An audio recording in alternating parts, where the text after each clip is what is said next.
Hey guys, it's Edward. So today, I wanted to give you a brief introduction to software estimations, specifically why they suck so much and what happens when estimations fail. Now, many of you might be beginning your careers, so this doesn't really apply to you yet.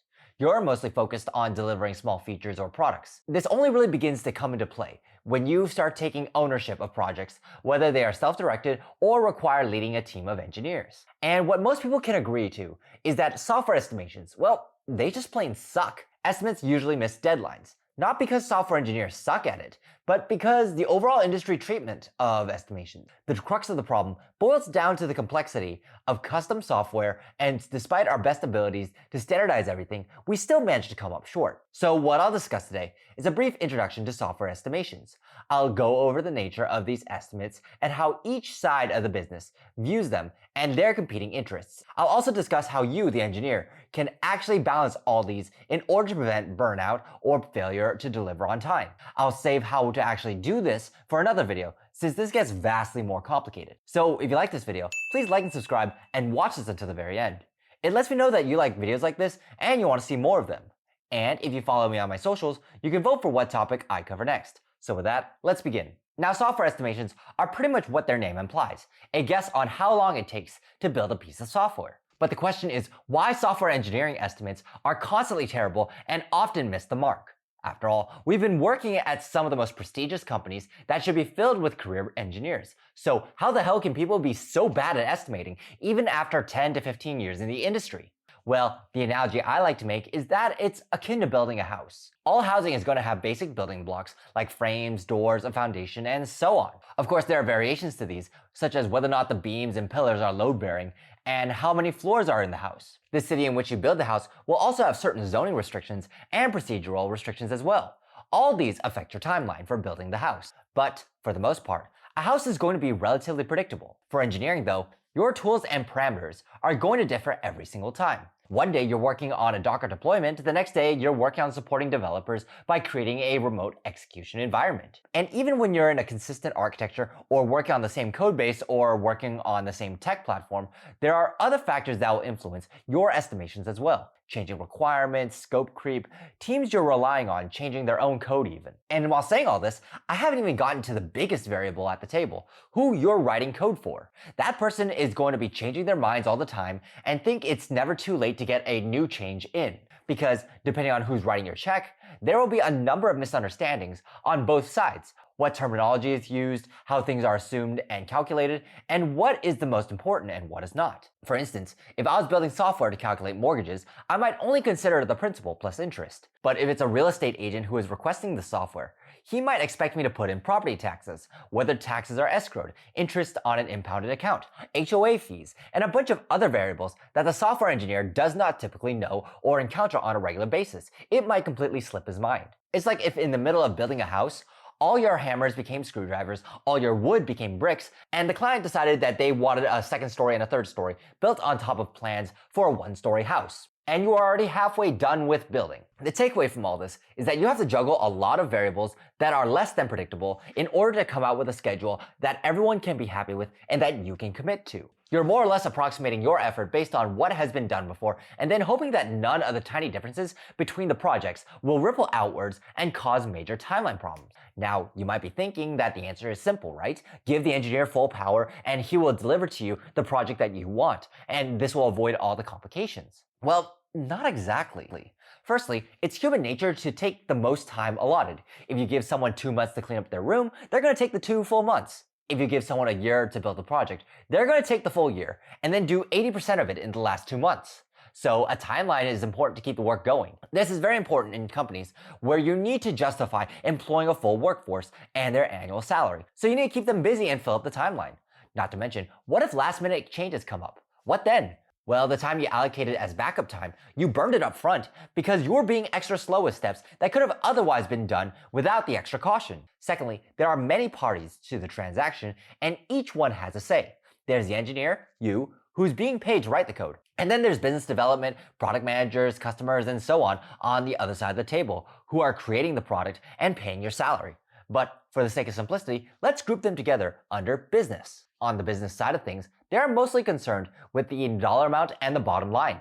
They want to make sure that a product and project is going to be profitable and generate the results they expect. In order to do this, they need to understand the amount of dollars spent versus the amount of dollars generated. The dollar amount spent is the time and money it takes in order to get the engineers to churn out the product. And the dollars generated is how much money the product can make. But this puts them in a very interesting position where they have no choice but to take your estimate at face value. That is, they assume that your estimate is a commitment. Got a budget somehow, the project can't just drag on and they can't keep throwing money at the problem until it's solved. Imagine this, you walk into Baskin-Robbins and they tell you it's going to be $3 for an ice cream. Then, halfway through scooping your ice cream, they tell you that the price now is $6 because the scooper broke. You'd be really pissed. I mean, that's not your problem, right? You agreed to a $3 ice cream cone. I mean, yeah, it would be okay if they ended up saying that it was $3.50 because it's somewhere near the $3 estimate, but $6? Hell no. And besides, the broken scooper is that guy's problem, not yours. And that's how business essentially views the transaction. Engineers are people who are paid to make product with code. They deliver an estimate and expect the timeline and costs to vary, but at least be pretty close to the initial guess. All while the engineer is making that estimate based on variables that can vary to an unknown degree. So what happens when estimations cannot be committed to, or rather when these estimations aren't met or are very far off? Software engineers are therefore forced to cut corners and put out subpar code in order to just make the deadline. But this creates a lot of technical debt. Essentially, you can think of technical debt as this lead weight around your ankle that you're forced to carry in order to keep going forward in the project. Messy code that you struggle to work with is the lead weight. It's unreadable and no one knows what the hell it does and everyone's too scared to clean it up. Or rather, they don't even have the time to do so because business keeps asking them to push forward and build on top of it in order to support new features. Why? Gotta beat the deadline somehow. And this march can happen for a number of reasons. Maybe executives are trying to sell the project and don't want to lose face by backing out of promises, whether those are timelines or the amount of features that they said they would deliver. Other times, it's accelerating a schedule to catch an opportunity. Like maybe you're building a product in order to capitalize on a TikTok trend. At any rate, the profitability of timelines actually forces your hand as an engineer to make the hard decisions, to keep going, to change things, or maybe to even full on stop. How you handle these is going to make or break the team that you are leading.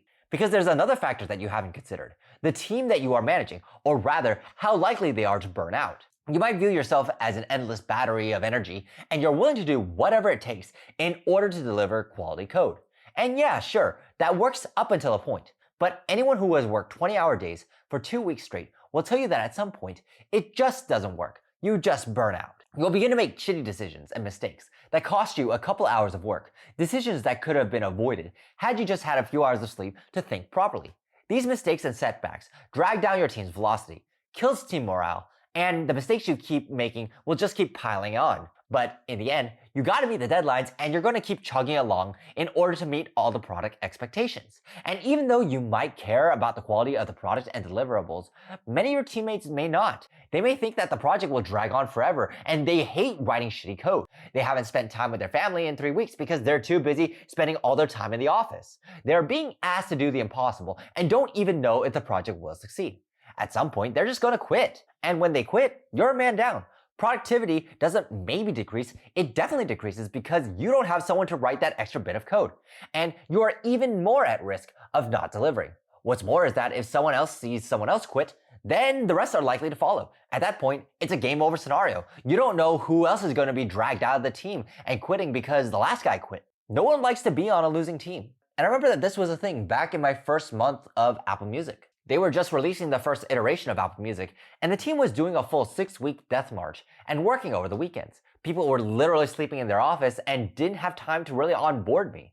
The tension and the stress was really palpable, and I could sense that a lot of people were not happy with the direction the project was going. Fortunately, nobody quit, but I've seen situations where people straight up leave because of the unreasonable demands and stress of the organization. So now you understand what the game over scenario is and how balancing the expectation of engineers and stakeholders can be akin to juggling chainsaws. So what can you learn from this and apply today?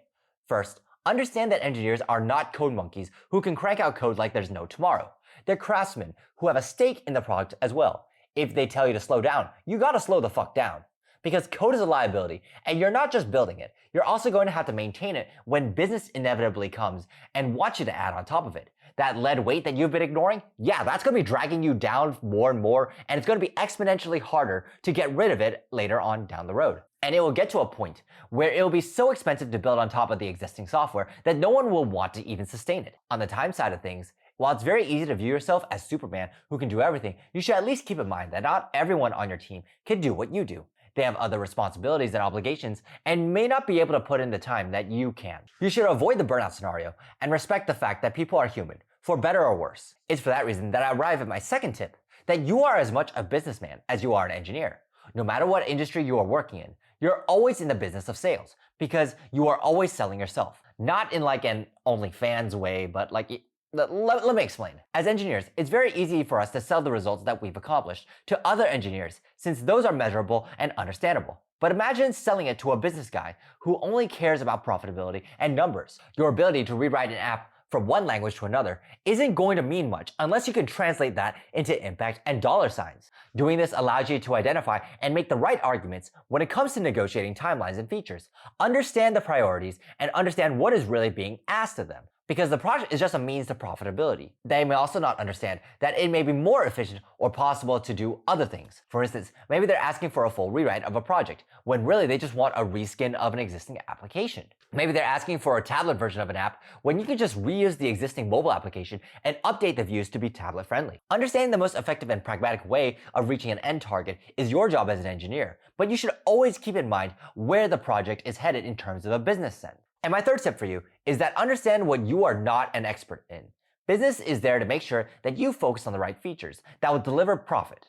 On the other hand, you're the expert in writing a product that is good quality, can meet the feature requirements, and can be extensible in the future to meet whatever changes business wants to throw at you. Yes, as engineers, we love to work with new tech, and we love doing feats of skill that may or may not be profitable. And we take pride in writing the cleanest architecture anyone has ever seen. But no one's going to write a paycheck for work that doesn't make money. But try to see the bigger picture. Because at the end of the day, the clean architecture is meant for other people to build on top of in order to generate profit. And it's for that reason that the best decisions are made when business gives the parameters of the problem and engineers taper the business expectations. What can be achieved with this amount of time, how many features they want, the probability of success given a certain number of factors, or maybe an even more efficient way of delivering the same result. Ruthless pragmatism, that is you. Ruthless profitability, that is the business side of things. So learn to share and respect each other's boundaries. And maybe, just maybe, your estimations might actually work out for the better.